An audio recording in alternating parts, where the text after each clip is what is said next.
গরমের বিকেলে একটু গঙ্গার হাওয়া পেতে চলে গেলাম আনন্দময়ী আশ্রম।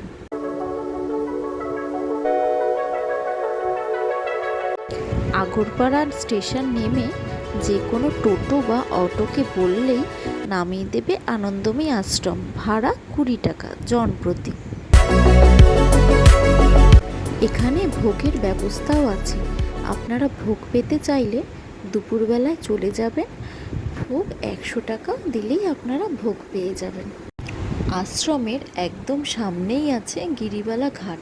আপনারা চাইলে সেখানেও ঘুরে যেতে পারেন। পুরো দিনটায় আশ্রমে ঘুরে নাম কীর্তন শুনে ভোগ পেয়ে আর মন্দির দেখে বেশ ভালোই লাগলো।